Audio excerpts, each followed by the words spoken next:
ওই ওটা ঠিক ওই দিতে না লিখতে জোর করে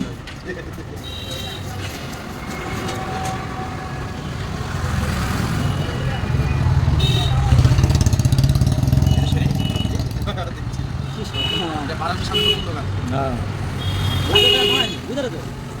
আমি বলছি কিরম সাইজ যাবো যাবো না ভালো গাড়ি